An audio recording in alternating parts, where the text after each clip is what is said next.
I just put my son down and then I was doing some dance exercises, and I'm having my breakfast right now and I'm doing this video. So this is one thing that a lot of moms do. We multitask. We are very good at that. It's not the most efficient thing, but then we are very, very good at multitasking. But now the question is, if we are able to do all of these things, but we are sleep deprived, then that's not going to work. I personally love my sleep. I love my sleep so much that I cannot allow any single human being to come and disturb my sleep or take away my sleep. It already takes me so long to fall asleep. And because it does so, I cannot again have somebody waking me up just so I can take another 30 minutes to fall asleep. Do you know how many hours I'll be losing like that? No. So what solutions do I have? Sleep training. Obviously, sleep training. So if you're here and you're sleep deprived, then darling, you're at the right place. So, well, I'm in no way a sleep trainer, a pediatrician, or anything like that. I'm just an experienced mom. I'm a mom of two, and I had trial and errors in my firstborn, and now in the secondborn, it just went smoothly because, darling, I made sure I was going to master this, or I'm going to lose my sleep like I did in my firstborn. So, if you're tired of being sleep deprived, then continue watching this video. Have you ever had those leaflets that come in newspapers or in magazines or stuff like that, which talk about sleep training, or some those little leaflets you get me either from the hospital and stuff like that? How many of you guys read those things? Because that is one thing that changed my life. And this was back in 2021 when I had my firstborn, and my husband went to scout for strollers and stuff like that. And in the shop he went to, he found these leaflets. He brought them home, and because I was a new mom and I was just sitting there literally breastfeeding and bored, I decided, let me read through this. So I started reading, and then he spoke about how sleep training works, how old, when a child is supposed to sleep, the wake windows and the sleep windows, how many naps a child is supposed to have. And I was like, wait a minute, why did nobody tell me about this? Why did I not see this in my black community? Like, why did I not see this at home happening at all? Why did I not see my parents doing this with either me or my siblings? Obviously, if they did with me, I don't know. But anyways, you understand what I'm saying. So I started reading this book and I understand exactly when a child is supposed to sleep, how they're supposed to sleep, the times they're supposed to be sleeping, and when they should be awake and stuff like that. So this is really, really what changed my life. We had a lot of trial and errors with my firstborn, like I mentioned. I started sleep training him from 6 months. That's when I got the hang of everything. And then since then, he's been sleeping. So not really throughout the night. He's been sleeping 12 hours, but then with a break in between, which was at 3 a.m. And we used to like give him milk. I used to breastfeed him until he was like a year and a half or over that. And we substituted the milk with like a bottle of milk in the middle of the night. And then it continues for like 2 or 3 months. And then after that, we decided, okay, you know what, we need to cut this. Let's start giving him water. And then he didn't like the water so much that he was like, what's the use of actually waking up in the middle of the night if all I'm going to get is just water? So he decided he's not going to wake up anymore. And in 2 days, he was weaned off of milk and water. And he just slept through, and where I was literally panicking, like, is he okay? Should I go check him? And my husband was like, calm down, it's okay. So literally he just slept through like that. And right now he's 2.5 years and he sleeps from 6 p.m. to 6 a.m. through the night. So that's one, no problem. Now let's move on to what is in today's video. If you are new, because I was like, okay, I ain't gonna wait for 6 months again, be 6 months sleep deprived. I'm not gonna wait for so long. I decided I'm gonna do this one right now. So as soon as he was 3 months, I was already starting little tricks here, trying to put him down. Actually, from the beginning, I was already checking how long he sleeps and stuff like that. And newborns can have are very, very irregular. He slept like 4 hours through the day, or he will be up at night, or after every hour in the middle of the night he'll be awake. And I was like, we're not doing this. We cannot be walking around like zombies basically the whole day, because he doesn't sleep at night, and then in the morning I've a toddler to deal with, so I couldn't do this. And then that's when I went on and I decided, okay, let's just do this. And the best way is to actually have a partner. That's the number one thing. You need to have somebody there to actually help you out, because you cannot do this on your own. Obviously, you can do it on your own, but then it can be really, really hard, because newborns actually identifies the mother from their scent. They can smell the milk, they can smell all of these things. So they're like, okay, you are my mom, and why are you depriving me of milk? So you need to like give it to me right now. So this is why I'm saying you need an extra person. So what we did was did it step by step. So number one, I started putting him down at 9 p.m. So around 8, I started prepping him, getting him ready, taking, bathing, and then eating, feeding him and stuff like that. Then I put him down at 9 sharp. So what I will do, I will take him into the room, dim the lights, and then I used to use white noise. I'm gonna tell you why it was a bad idea in the end. So I put in white noise, and then I stood with him, I fed him, and I laid him down. And then he would sleep for like 30 minutes, and then he was awake. And I'll go back and just try to, soothe him and put him back. And then he will go back, but he will be fasting a little bit because he's like, I want the milk. So I thought, okay, you know what? Let my husband go in when he wakes up. So my husband went in, and every time he woke up, my husband went in. We didn't let him cry. So I don't like the cry out method. I tried it a little bit with my newborn, with my firstborn, but it for a mom, I swear that's like the worst thing. I felt like I was traumatizing my child, and then I was having all these childhood experiences coming back, childhood traumas, and I was like, I'm not doing this. I'm not doing this with this new one. I'm gonna do it without a cry out method.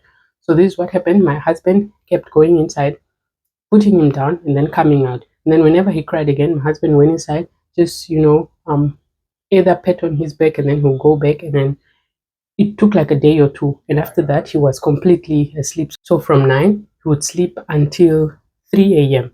And then at 3 a.m. I would go in and feed him and come out, because he was just 3 months, so obviously, he still needed to feed in the middle of the night.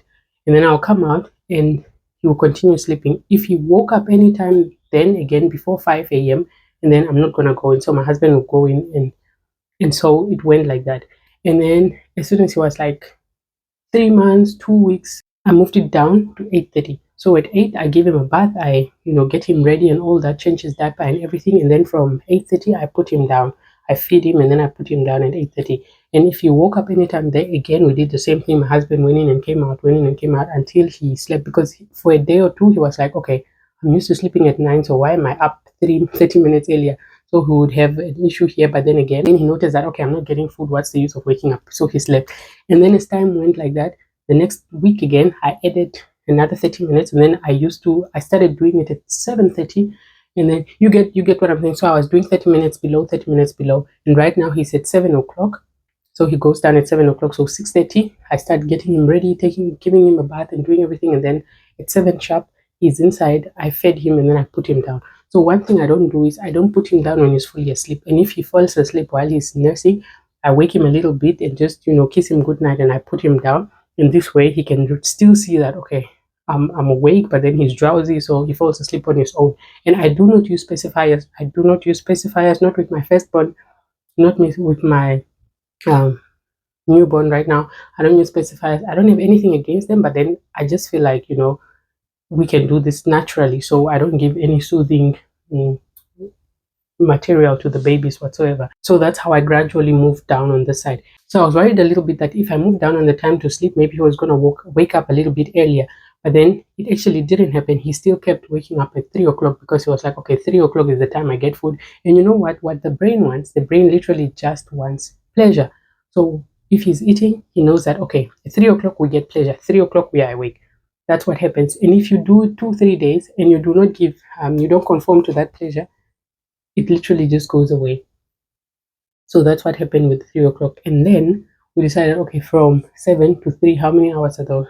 Let me just do the math. 8, 9, 10, 11, 12, 1, 2, 3. So that was 8 hours straight. So 8 hours straight, he did it 2-3 days. And we were so, we were so amused, we were so impressed with ourselves. Like, oh my God, a 3-month-old is sleeping 8 hours straight. And we didn't have any issues with our pediatrician, because he was healthy and he was feeding properly. He had no any situation whatsoever. So he was just going to bed without any situation. Oh my God, where are the words today? I'm struggling to speak, but anyways, yeah, that's what happened. And then I was like, okay, waking up in the middle of the night is not really my thing. So like 3 o'clock is just too much. And I thought, okay, how about we move it a little bit ahead? So instead of 3 o'clock, when he woke up at 3, my husband went inside, and then he saw, okay, I'm not getting meal the first day, the second day. On the third day, he slept through until 7:30, from 7 to 7:30. And trust me, from 5 a.m. I didn't sleep. I was just like, oh my God, is he still okay? Is he, how parents can be. I was like, is he still okay? Is he still breathing? Oh my goodness, is he still okay? I literally went inside the room slowly and then checked, and he was just happily sleeping. And I came out, I was like, this is a miracle. This is a miracle. So the next day we checked it again, and he went all the way until like 7:30. So now it fluctuates until 7:15, 7:45, or 7:30, but then it's always 7 something. If it's early, then it's like 6:50 or something like that, but that is rare. And now he's 4 months and he's sleeping literally from 7. As soon as I go in the room now, 6:30, get him ready, go to the room, put him down, 7 all the way until 7 the next day. So 12 hours straight, sometimes 12 hours, 10 minutes, and so. And then immediately when he wakes up, he's all happy, he's excited. I'm just like, wow. I change his diapers, I feed him, and then I actually, cuddle with him, play with him, take him out of the room, and then just show him around the house, and he's excited. And then he takes his first nap around 9 o'clock. So from 7:40 something or so, he sleeps another, or he stays awake for like an hour to an hour 30 minutes, and then I put him down at 9. In this, I don't wait for him to be drowsy or to feel like he's asleep or stuff like that. As soon as it's 9 o'clock, like 8:50 or so, I start prepping him already so that he can sleep at 9 exactly. And I think he's awake.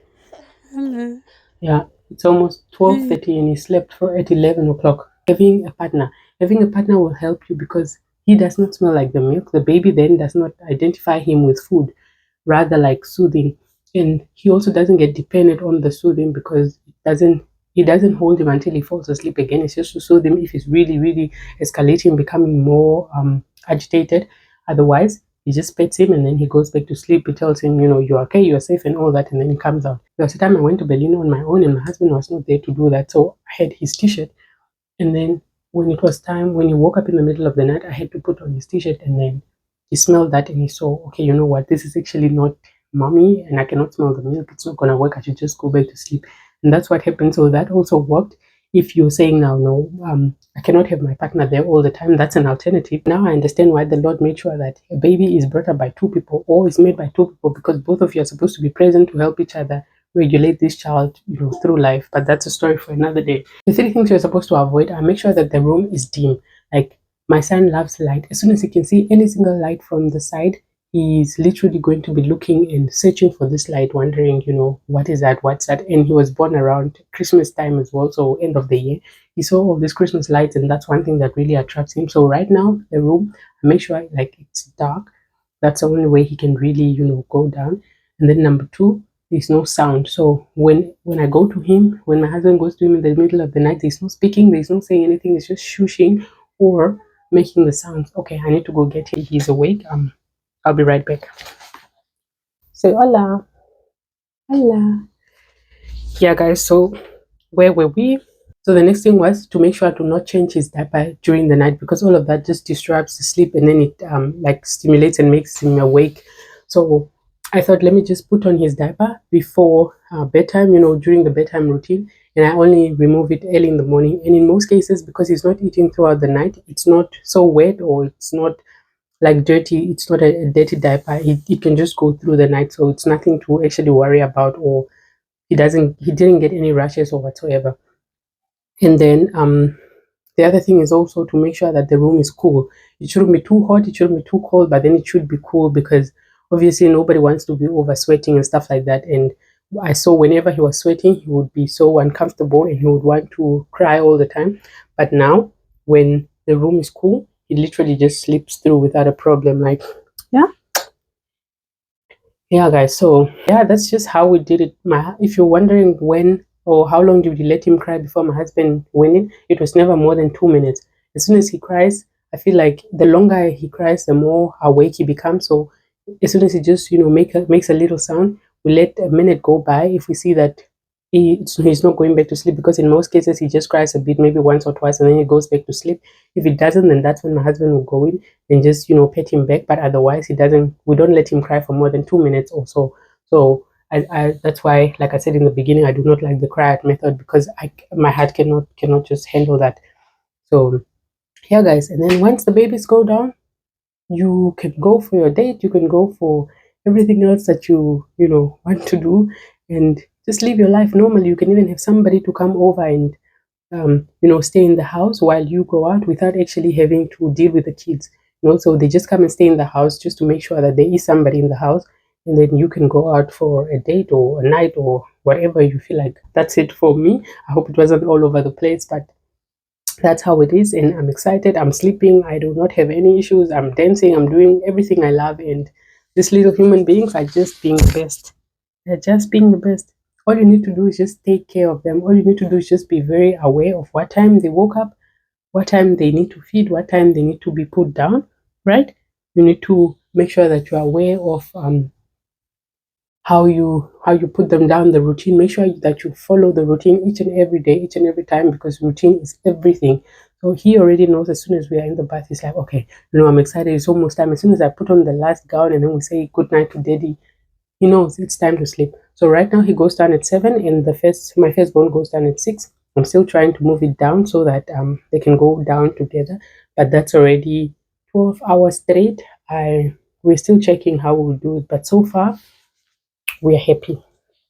So far we're happy. What I said about the white noise was I used white noise in the beginning, which I felt like it kept him asleep, but then somehow I realized that every time he woke up in the middle of the night and the white noise was on, it kind of kept him awake, like it woke him up more than when it was like just absolute silence. So right now I don't put any sound and he just sleeps through, and every time I try to put on like white noise or anything like that, he wakes up. That's why I don't do the white noise right now. For my firstborn, he has his own music. If he wakes up in the middle of the night, he just presses it and then he plays and then he goes back to sleep. It just takes 15 minutes and then it's over. So we don't have to go in all the time. He knows where to press. If it's too dark for him, then he just presses the light. He knows where the light is, and that's it. And use the same sound all the time. So when he goes down, he uses the same sound all the time. Every time we press it, he knows that it's time to sleep. And then yeah, but the story was about for the video was about the 4 months. So yeah, story for another day. But yeah, if you guys have any questions, just feel free to comment down below. Just feel free to comment down below, and if you like the video, then give it a like, please. If you're not already subscribed, then just do that. So little man, let's go change your diaper, feed, and then do some activities. Okay? Yeah, yeah, all right.